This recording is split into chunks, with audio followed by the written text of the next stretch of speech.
We have a severe weather warning for heavy rainfall that could lead to flash flooding for northwestern parts of Western Australia. I'll get to more details about that in just a short moment. But first, let's take a look into Melbourne because it's been a very foggy start to the day for many Melbournians.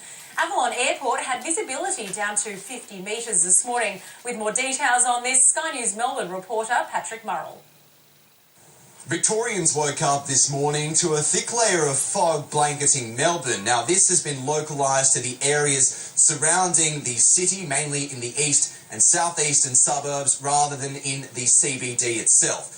This caused reduced visibility on many roads. The advice from authorities to drive to the conditions while this fog is still there, so a bit slower and with your headlights on while that fog is still over the roads. Now, good news for travellers. Melbourne Airport seems to have escaped the fog. No major delays or cancellations there. The advice from authorities at Melbourne Airport, though, if you're travelling to Melbourne or out of Melbourne this morning, is to stay in touch with your airline for the latest updates. Now, the good news is, while it is quite cold in Melbourne at the moment, we are headed for a top of 18 with bright sunny skies. And as that sun rises, the rest of the fog should dissipate quite quickly. Patrick Murrell, Sky News, Melbourne. And what else is happening around Australia? You can see much of the west has quite a bit of cloud. Now, this is our first northwest cloud band moving into Western Australia, bringing with it some heavy rainfall. Great news for Western Australians. In the southwest, we're also expecting a cold front to come through, bringing with it some more showers to the southwest. But the southeast, we're seeing high pressure dominating the southeast, and as a result, a mostly dry day today. Those showers that, we have seen some showers move across the southwest. We're expecting another bout of showers over the southwest. But where the focus really is the northwest for the Pilbara. And you can see we have seen some very heavy rainfall there. It's moved from further west to more the central Pilbara district. Karratha has picked up 49 millimetres of rainfall.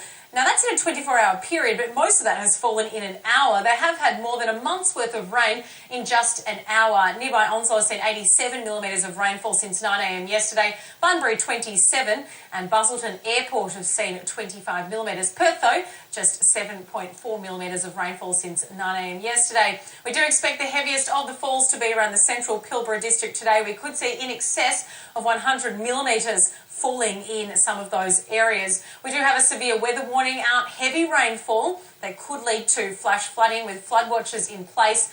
We are expecting heavy rain from the west Pilbara to extend to the central Pilbara today. The warning area is from Karratha to Onslow and inland to Paraburdoo and Newman. Across to the eastern side of the country, we also have seen some very heavy showers for eastern parts of the country. In terms of the rainfall totals, for Lake Ainsworth in northern parts of New South Wales coastline, 56 millimetres, Terrigal 44, Avoca nearby 42 millimetres. Sydney City has seen 32.6 millimetres, but in Manly 36. Little Bay's seen 59 millimetres, and Cronulla have seen 54 millimetres since 9 a.m. yesterday, and Kiama have picked up 39 millimetres of rainfall since 9 a.m. yesterday, and we do expect these showers to continue throughout the day today. All right, current temperatures right around the country. Melbourne sitting on 7 degrees, Hobart sitting on a chilly 2 degrees, and Sydney 12.4. Good morning to you in Adelaide sitting on 11 degrees, and Perth just sitting above 12.